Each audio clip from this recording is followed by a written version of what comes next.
Baik, Ustaz, saya ingin bertanya, bagaimana untuk seorang dai, karena ada pendapat dari orang lain, ketika seorang dai menerima rezeki dari orang, itu katanya tidak boleh, karena dai itu berarti sudah menarifkan dirinya. Jadi bagaimana pandangan Ustaz jika seorang dai itu menerima yang diberikan oleh Cukup, orang yang makasih. mengundang dia untuk menyampaikan dakwahnya? Itu dia. Terima kasih, Ustaz. Ittabi'u man la yas'alukum alaihi ajra. Ikutilah orang yang tidak mengambil upah. Jadi saya dulu pengajian, datang bapak-bapak nanya. Pengajiannya di Riau. Angkat tangan dia. Ustaz, ada yang mau kutanya. Apa, Pak? Dalam surat Yasin kan ada itu. Ittabi'u man la yas'alukum alaihi ajra. Ikutilah Nabi Muhammad yang tak ngambil upah. Dia sebetulnya mau nyindir saya, Ustadz ngambil amplop itu sebetulnya. Bukan ini, bapak itu dulu. Kemudian saya minta, saya cerita dulu nih. Kemudian saya minta sama tuan rumah itu, ada pena sama kertas, saya bilang. Ada, Pak, saya tulislah. Nabi Muhammad SAW perang Badar tahun kedua, mendapat harta rampasan perang namanya ghanimah, la taqillu an 50 alfi dinarin zahabin, tak kurang dari 50.000 keping uang dinar. Zaman Nabi tak ada duit kertas, zaman Nabi itu uangnya di dinar. Uang dinar itu satu keping beratnya 4,25 gram.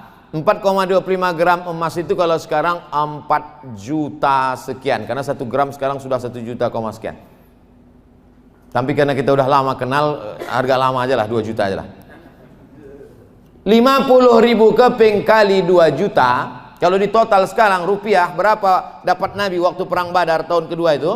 50.000 keping kali 4,25 gram, kita hargai 2 juta, 100 miliar. 100 miliar itu berapa persen untuk Nabi? Wa'lamu annama ghanimtum min syai'in fa inna lillahi khumusahu. Nabi Muhammad mendapat jatah ranta rampasan perang khumus, khamsah 5, khumus 1/5, 20%. 20 miliar dari perang Badar. Tapi duit itu habis. Ada rumah Nabi besar di kota Madinah? Tak ada. Ada kursinya dari emas gelang Aisyah? Tak ada. Nabi tak ada meninggalkan apa-apa. Habis duit itu. Oleh sebab itu yang tak boleh itu adalah Imam Masjidil Haram, Imam Masjid Nabawi digaji. Dari mana? Dari Baitul Mal. Baitul Mal itu sudah ada sejak zaman Nabi. Untuk menyembah Allah namanya Baitullah, masjid. Untuk gaji imam, gaji khatib, gaji guru agama diambil dari Baitul Mal. Bait rumah, mal harta. Baitul Mal itu diambil dari 7: zakat, wakaf, infak, sedekah, wasiat, hibah, ghanimah. Zakat, wakaf, infak, sedekah, wasiat, hibah, ghanimah ditumpuk di Baitul Mal untuk menggaji itu. Bisa tak Pak Ustadz kalau kita khotib Jumat sama penceramah di Medan, di Sumatera Utara, tak usah lagi dikasih honor? Bisa.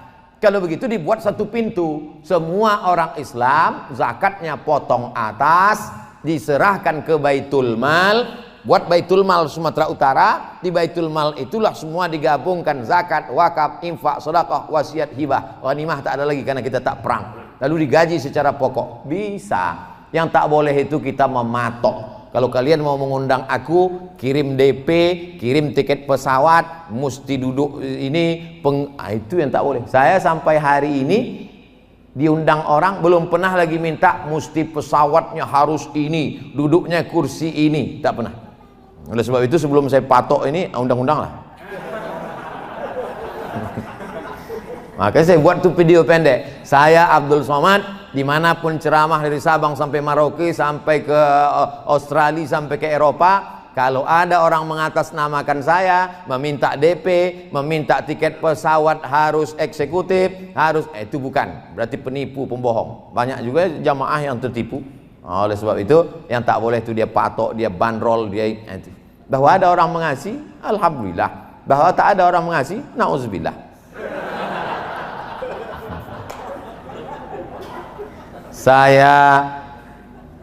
YouTube itu yang baru saya urus sendiri baru setahun ini. Itu totalnya dapat sekitar 400 juta. Duitnya habis semua untuk membeli sembako dibagi tiap bulan untuk fakir miskin. Jadi kalau Bapak Ibu mau nonton YouTube pengajian saya, itu sama dengan Bapak Ibu memberi sembako habis. Tak saya ambil duitnya. Tanya tim media itu. Transfer langsung ke yayasan, habis dibagikan ke fakir miskin. Oleh sebab itu, subscribe, like, and share. Apa lagi yang perlu? Tak perlu saya rumah besar, tak perlu ada mobil mewah, tak perlu. Pakaian cukuplah. Ini baju dikasih orang, celana dikasih. Wallahu a'lam. Baik. Baik, pertanyaan kedua, silakan. Kita batasi sampai 5. Ini yang kedua, tinggal nunggu 1. Ya, nanti Bapak sabar ya Pak. Tolong sabar insyaallah lebar. Assalamualaikum. Waalaikumsalam warahmatullahi wabarakatuh. Assalamualaikum Ustaz. Waalaikumsalam warahmatullahi wabarakatuh. Kami advokat di sini sangat senang Alhamdulillah. antum hadir memberikan usia. Alhamdulillah. Pertanyaan saya, menghadapi akhir zaman, tentunya kita umat Islam punya banyak PR. Begitu banyak yang membenci kita, begitu banyak musuh yang menyerang kita. Apa Ustaz solusinya bagi umat Islam khususnya Indonesia yang merupakan salah satu populasi terbesar muslim di dunia, yang firqah terlalu banyak, kelompok terlalu banyak, seakan kita terpecah, sehingga solusinya bagaimana kita bersatu menghadapi tantangan di akhir zaman. Saya kira itu. Terima kasih. Assalamualaikum warahmatullahi wabarakatuh. Waalaikumsalam warahmatullahi wabarakatuh. Sekarang tak ada lagi PR karena semuanya belajar online, daring. Tapi kita punya beban yang luar biasa. Maka Islam mengajarkan inja'akum fasikun, kalau datang orang membawa berita macam-macam, fatabayyanu, klarifikasi. Datang orang memfitnah saya macam-macam, saya silaturahim ke kiai-kiai, silaturahim ke kiai fulan, silaturahim. Bahkan tidak hanya silaturahim kepada tokoh-tokoh agama, silaturahim. Dan jamaah itu cerdas. Ketika dituduh saya anti kebinekaan, anti Pancasila, ini kan stigma, melekatkan ini kepada orang supaya orang wah jangan dengar ceramah itu, somat itu mau buat negara Islam itu anti kebinekaan. Tapi jamaah ini cerdas. Belum sempat saya buat video, mereka sendiri yang menyebar video waktu saya menaikkan bendera di kampung suku Terasing Talang Mama. Waktu bendera itu koyak-koyak, kami yang memasang di dinding, kami pula mengajarkan anak-anak itu upacara Indonesia tanah airku. 5-6 tahun yang lalu waktu kami masuk ke depan halaman, daratnya saja 5 jam naik mobil, tinggalkan mobil tepi sungai, naik ke dalam 7 jam, kami pasang bendera. Tak pernah video itu kami simpan. Tak di mana dapat mereka edit, mereka sebarkan. Masyarakat kita udah cerdas. Bahwa ada haters, ya. Sedang Nabi Muhammad aja ada hatersnya. Ada dalam suratnya, surat haters. Mana tuh Pak Ustaz? Tampak ada abilah abi watab. Lalu kemudian yang kedua itu intern. Adapun ekstern yang keluar, kita silaturahim. Silaturahim dengan yang berbeda tokoh, beda agama. Ada kemarin di dialog kita di lintas agama, lintas disiplin ilmu, banyak dialog. Selama musim pandemi ini saya putuskan tidak tablik akbar untuk kita ikut protokol kesehatan, ikut pengajian hanya yang bisa saja protokol, termasuklah komunitas advokat Medan. Nah, kini bisa. Kenapa? Karena semuanya patuh. Belum masuk itu ditembak duluan, pang 36 masuk. Disuruh cuci tangan, hand sanitizer, kemudian duduknya berjarak, pakai masker. Nah, oleh sebab itu fitnah-fitnah ini orang yang tak paham kita kasih paham. Tapi ada orang yang gagal paham, memang cari makannya dari tak paham itu. Nah, itu tak bisa kita kasih paham. Jadi kita berjuang saja. Kalau kita capek, lelah, dia menang. Kalau dia capek, kita menang. Oleh sebab itu hidup ini adalah konflik antara hak dan batil. Kata Sayyidina Ali, aku tidak khawatir kebenaran itu kalah. Yang kukhawatirkan itu orang benar diam sehingga orang kalah merasa benar. Yang kukhawatirkan itu orang benar itu diam sehingga orang yang salah merasa benar. Antara betul dan batil itu tipis. Saking banyaknya orang batil berkata batil, yang betul merasa batil merasa betul. Oleh sebab itu maka di akhir zaman ini kita tetap istiqomah, banyak beribadah, tahajud jangan sampai tinggal, itu menguatkan kita dari dalam. Apalagi bapak godaannya luar biasa, godaan duit, godaan perempuan, godaan persaingan, godaan perkara, banyak tekanan. Itu tak bisa kalau tidak kekuatannya dari dalam. Dia harus dari dalam. Makanya Nabi Muhammad itu kata Allah Subhanahu wa taala, "Inna nasyi'atal laili hiya asyaddu atwa wa aqwamu qila." Di tengah malam kau bangkit ya Muhammad, karena kau akan menghadapi orang-orang yang kuat. Begitu juga dengan Nabi Musa alaihissalam. Ketika dia akan menghadapi Fir'aun, kalau dia tinggal di istana, dia di zona aman, dia tak akan mampu. Maka dikeluarkan dia dulu dari istana, dibuat dia mengembala kambing Shu'aib sampai samanya hijaz 8 tahun. Setelah mentalnya kuat, baru dia bisa berhadapan. Oleh sebab itu kuatkan diri kita dengan banyak-banyak beribadah. Zikir jangan sampai putus. Banyak-banyak sholawat. Allahumma sholli ala sayyidina Muhammad wa ala ali sayyidina Muhammad. Allahumma sholli ala sayyidina Muhammad wa ala ali sayyidina Muhammad. Inna a'tainakal kautsar. Sudah kuberikan kepada engkau nikmat yang besar. Fasalli, jangan tinggalkan salat. Wanhar, berkorbanlah. Inna syani'aka huwal abtar. Siapa yang membenci engkau, itulah yang akan terputus. Apalagi waktu sedang perkara itu, banyak-banyak dibaca. Inna a'tainakal kautsar. Tar. Inna syani'aka huwal abtar. Jadi keyakinannya dalam. Jangan lagi minta keyakinan sama dukun, berjimat pula, melihara tuyul. Selalu sampai pengacara buat tuyul ke pengadilan. Kita buat tuyul, rupanya dia buat begu ganjang. Hantu kok pendek kata dia, hantu aku besar. Oleh sebab itu keyakinan kekuatan itu dari dalam. Apalagi kalau kita berjamaah. Kata Nabi SAW, alaikum bil jamaah. Hendaklah kau berjamaah. Nanti kita masuk surga itu tak sendiri-sendiri, berjamaah. Mana dalilnya? Wasiqal ladzina taqaw rabbahum ilal jannati zumara. Nanti orang masuk surga itu berjamaah, dipanggil oleh malaikat. Masuk surga jamaah yang ke-120. Forum Komunikasi Advokat Medan. Masuk. Yang Deli Serdang entah masuk entah tidak, mungkin menyusul belakang. Amin. Semuanya masuk surga insyaallah. Amin. Bukan kata saya, kata Nabi, man qala la ilaha illallah Muhammadur Rasulullah dakhalal jannah. Siapa yang mengucapkan la ilaha illallah Muhammadur Rasulullah pasti masuk surga. Ada pula orang, Pak Ustaz, nanti kalau aku masuk neraka tolong cari aku ya. Kau pede kali masuk neraka. Kita mesti pede masuk surga. Wallahu a'lam.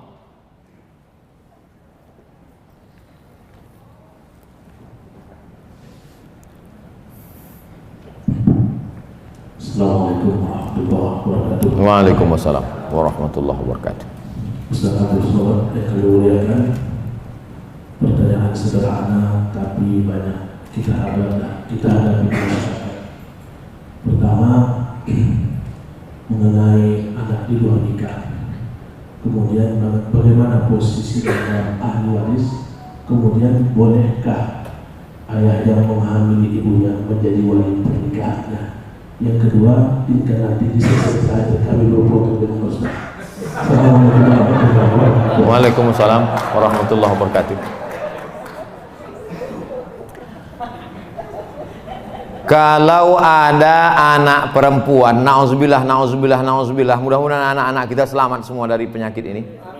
Kalau ada anak perempuan berzina dengan anak laki-laki, hamil dia, baik 1 bulan, 2 bulan, 3 bulan, 4 bulan, 5 bulan, 6 bulan, 7 bulan, 9 bulan, tak ditengok bulannya, asalkan dia sudah hamil, dinikahkan, maka menurut mazhab Syafi'i nikahnya sah. Banyak orang bertanya nikahnya apa sah apa tak sah. Buka Al-Fiqhul Islami wa Adillatuh Syekh Wahbah Zuhaili. Nama kitabnya Al-Fiqhul Islami wa Adillatuh. Nama pengarangnya Syekh Wahbah Zuhaili. Nikahnya sah. Yang jadi masalah itu adalah setelah anak itu lahir muncul 4 masalah. Yang pertama, anak itu tak bisa dipakaikan bin bapaknya karena tak ada hubungan nasab. Tak ada hubungan nasab. Kenapa tak ada hubungan nasab Pak Ustadz? Karena barang itu sudah ada sebelum akad. Yang diakui itu setelah akad. Mencoblos sebelum hari H, mana bisa diakui kertas? Nah kan lepas juga jadinya kan. Itulah udah kutahan-tahan tadi udah. Tapi kalian pancing-pancing. Ini pandai pengacara tuh mancing-mancing. Kena juga kita sekali ini. Yang kedua, lahirlah anak itu perempuan. Lahir anak hasil perbuatan ini perempuan. Lalu kemudian si bapak ini tak bisa menikahkannya jadi wali. Karena yang jadi wali itu kan yang ada hubungan nasab. Dia tak ada hubungan nasab, maka tak bisa dia jadi wali. Walinya siapa? Fasultanu waliyun man la waliyalaha.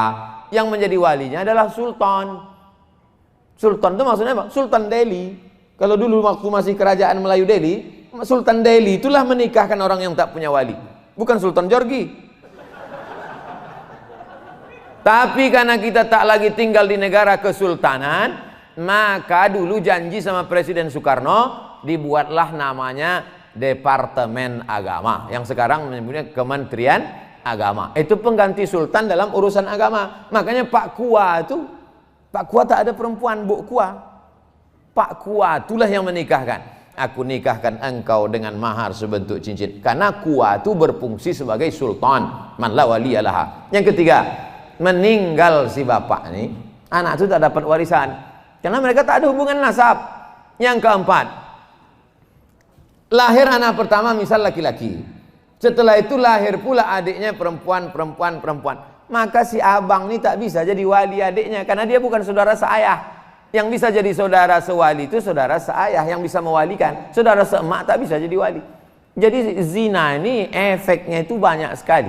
Oleh sebab itu saya sampaikan ke jamaah, kalau dulu pernah bersalah 20-25 tahun yang lalu, jangan buat kesalahan lagi. Jangan kau akadkan, mengakulah ke Pak Kua, bilang Pak Kua, nanti anakku ini tak bisa kualikan Pak Kua. Nanti pada hari pernikahannya itu aku pura-pura mencret nanti Pak Kua. Kata Pak Kua, bukan cuma kau, rata-rata begitu orang nih, kata dia. Udah tahu aku itu udah semua, udah cincailah tuh, aku nanti nikahkan selesai itu. Asal kau tambah aja lah bayaran nih, kata dia. Kata Pak Kua. Oleh sebab itu jangan lagi diulangi kesalahan. Karena nikah itulah nikah illa biwaliyin, tidak sah nikah kecuali dengan wali wa syahidai adlin dan saksi yang adil. Itulah yang saya pahami, itulah yang saya pelajari, itu yang saya sampaikan. Kalau ada pula ustadz yang berani menyampaikan, ajra'uhum lil fatwa ajra'uhum lin nar. Orang paling berani berfatwa, itulah orang paling berani masuk neraka. Saya banyak cakap saya itu orang tersinggung perasaan, tak senang dia, apa boleh buat? Saya menyampaikan aja. Mau dia, alhamdulillah. Tak mau dia, tak diundangnya sekali lagi. Itu saja, di mana-mana begitu. Banyak orang, Ustaz Somad tuh saya diundang lagi. Masalah aja tuh. Orang sama saya ini banyak benci tapi rindu. Demikian. Tentang masalah foto tadi, nanti saya duduk di sini dengan bapak-bapak ketua, kemudian ada mungkin di ini, lalu di belakang ada, depan ada, tetap kita jaga supaya tak jadi fitnah. Karena tidak nanti Abdul Somad menebarkan ini supaya ditangkap polisi pula. Tapi saya tak apalah ngeri-ngeri kali karena banyak pengacara kan. Wallahu a'lam. Ibu-ibu mewakili? Cocok. Iya, silakan.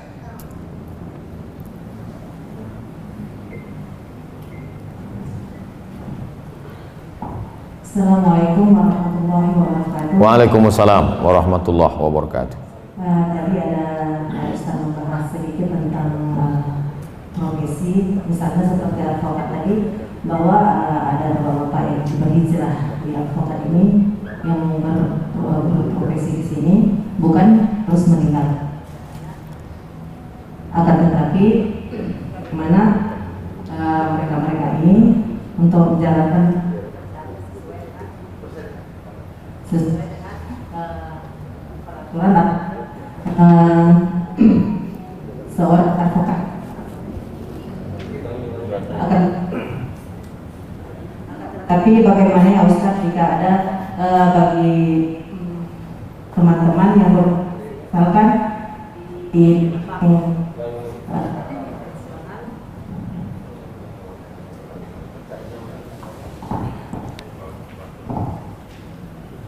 ada beberapa kawan saya yang berprofesi di bank konvensional yang dia sudah mulai berhijrah, akan tetapi masih takut untuk meninggalkan pekerjaan karena masih ada keraguan tentang rezeki ke depannya gitu Ustaz. Nah ini mungkin ada solusi dari Ustaz bagaimana bagi kawan-kawan karyawan karena berpikir saya hanya mengambil gaji sesuai dengan gaji yang menurut bagian saya gitu, tapi bukan mengambil riba gitu kan. Tetapi ada juga yang berpendapat bahwa gaji yang didapat itu ya dari penghasilan dari pabrik tersebut gitu. Nah ini bagaimana ya Ustaz solusinya? Terima kasih. Assalamualaikum warahmatullahi wabarakatuh. Waalaikumsalam warahmatullahi wabarakatuh. La'anallahu akilar riba, Allah melaknat orang yang makan riba. Wa mukilahu, orang yang dikasih makan riba, orang yang mewakilkan transaksi riba. Wa syahidaihi, wa katibahu, orang yang menulisnya, pegawai pencatatnya. Wa syahidaihi, dua saksinya. Kulluhum sawa, semuanya sama. Hadis Nabi. Oleh sebab itu maka dia hijrah ke bank syariah. Simpelnya begini, saya mau beli mobil 200 juta misal. Assalamualaikum Pak. Waalaikumsalam, saya mau minjam duit 200 juta, kasih, bayar 250, yang 50 itu riba. Duit pinjam duit riba. Kenapa ketika di bank syariah dia menjadi halal Pak Ustadz? Nih, orang yang berpikiran simpel yang tak paham, di sini letaknya. Assalamualaikum bank syariah. Waalaikumsalam, saya mau pinjam duit 200 juta. Kata bank syariah, tak boleh kami ngasih duit, karena duit dengan duit riba, haram. Bapak 200 juta ini untuk apa? Untuk beli mobil. Maka bank syariah membeli mobil itu secara cash. Bank syariah membeli mobil itu ke dealer secara cash. Setelah itu dijualnya mobil itu ke saya secara angsuran. Maka akadnya uang dengan uang atau uang dengan barang? Uang dengan barang. Sudah saya tulis itu di Google. Tulis di Google. Cuman masalahnya tak pula bisa handphone ini dari tadi. Iya, gangguan itu dari Pekanbaru kebakaran. Nanti tulis di Google Somat Morocco, Morocco MOROCCO. Morocco itu tempat saya kuliah dulu. Karena kalau dibuat somat aja banyak kali somat di Indonesia nih. SOMADMOROCCO spasi kredit. SOMADMOROCCO spasi kredit. Situ saya jelaskan ada 3-4 fatwa. Uang dengan uang riba, uang dengan barang tak riba. Nah, jadi kalau ada orang bertanya, kenapa? Kan sama-sama bayarnya lebih juga. Di sini transaksinya uang dengan uang. Di sini uang dengan barang. Apa bedanya uang dengan uang, uang dengan barang? Dalam Islam orang dianjurkan untuk terus berinvestasi. Duit itu tak boleh disimpan. Dalam Islam duit itu sama macam sumur. Sumur itu kalau airnya disimpan bau dia, berminyak. Tapi kalau airnya dikuras terus mengalir. Makanya orang yang punya duit dia tidak menyimpan duit, tapi diinvestasikannya dalam bentuk usaha, mudharabah, murabahah, bagi hasil. Nah, begitu simpelnya begitu. Jadi tidak bisa orang mengatakan, ah ini kan kerja saya profesionalisme sajalah. Tidak, karena 4 itu kena. Yang makan riba, yang dikasih makan, yang menjadi saksi,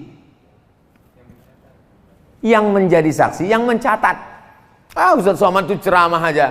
Buktinya dia diceramah juga tuh di bank-bank konvensional.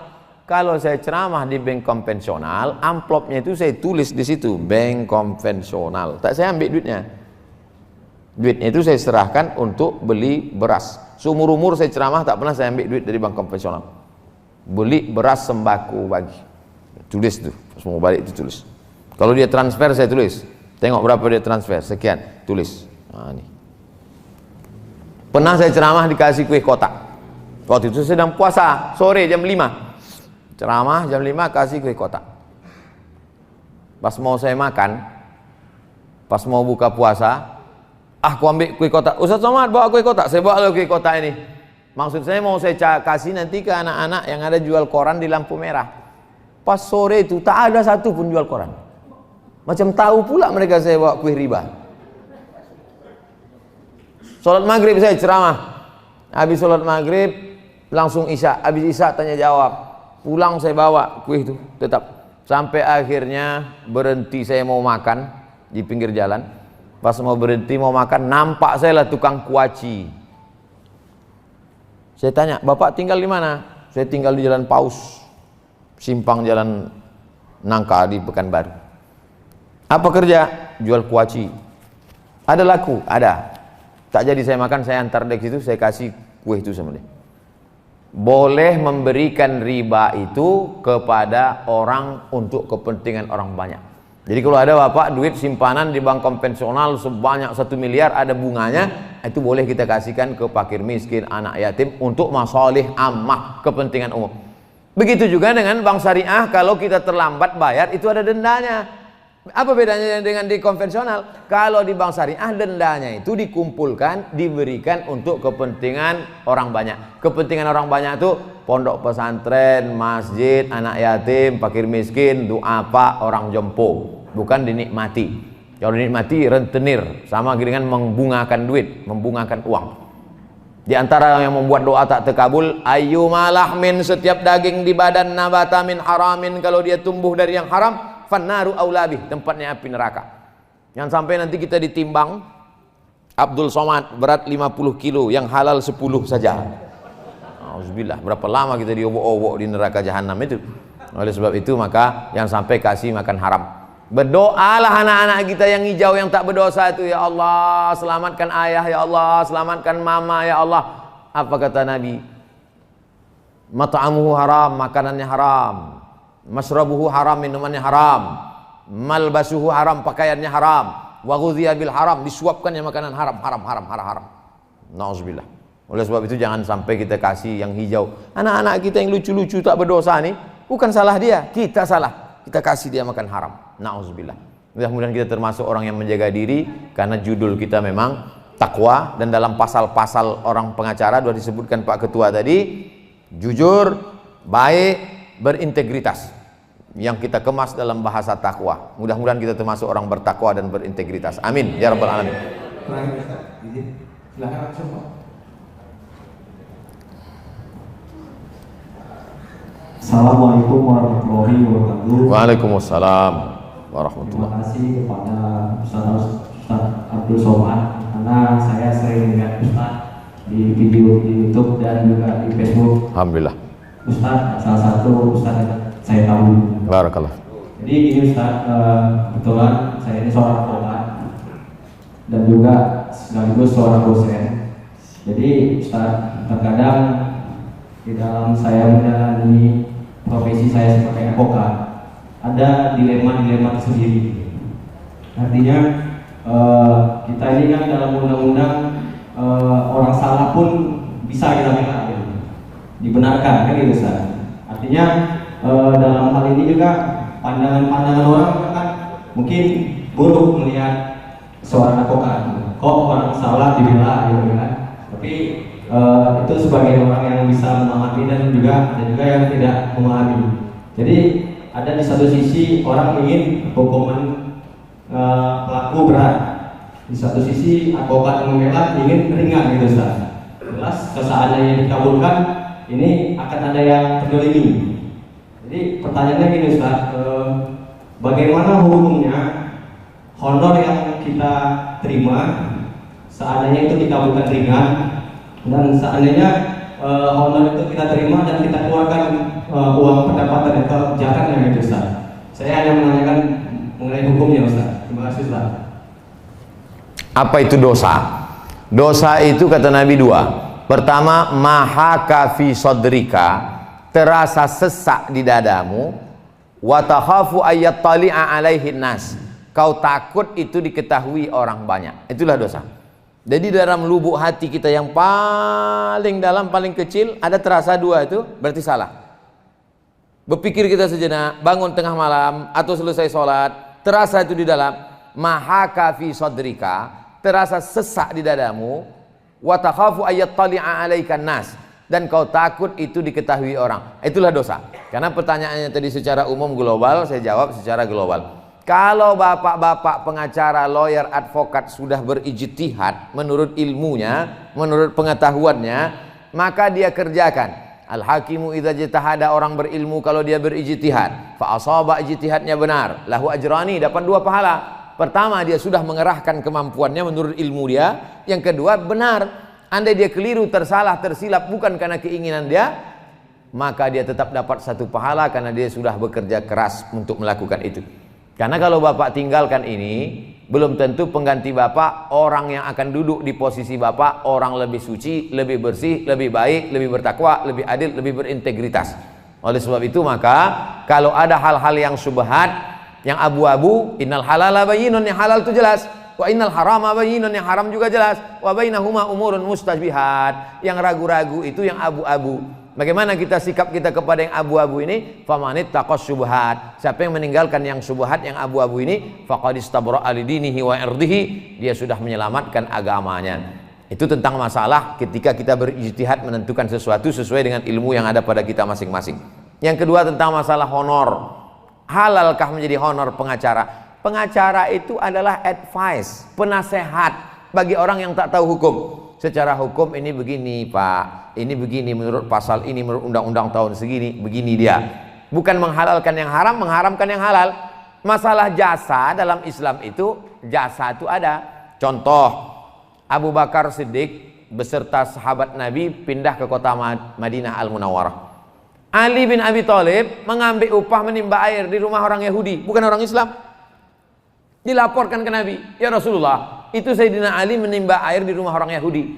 Kata Nabi, tak apa-apa, boleh. Itulah dalil boleh bekerja di tempat orang non-muslim selama tidak terkait dengan makanan haram, benda haram, perbuatan haram.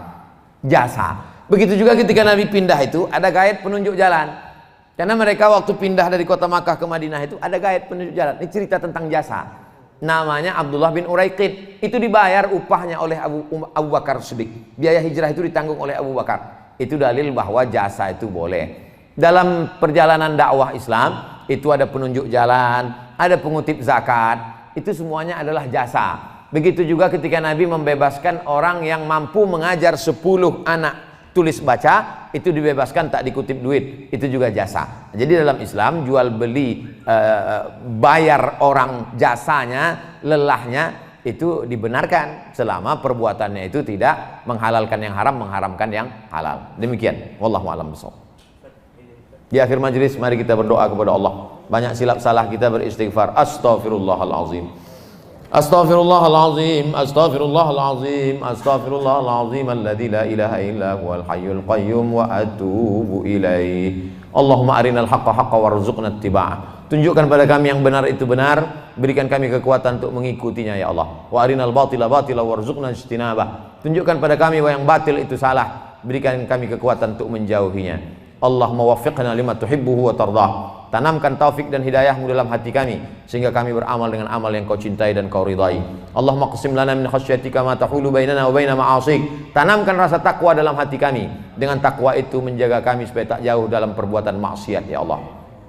Wa min ta'atika ma tuballighuna bihi jannatak. Tanamkan ketaatan dalam hati kami. Dengan ketaatan itu kami mendekat kepada surgamu. Wa minal yaqini ma yuhawwinu bihi alaina masa'ibad dunya. Tanamkan keyakinan dalam hati kami. Dengan keyakinan itu terasa ringan segala musibah yang kami terima di dunia. Allahumma matti'na bi asma'ina wa absarina wa quwwatina ma ahyaitana. Jadikan pendengaran kami, penglihatan kami, akal kami, hati kami menjadi nikmat bagi kami, jangan menjadi laknat bagi kami ya Allah.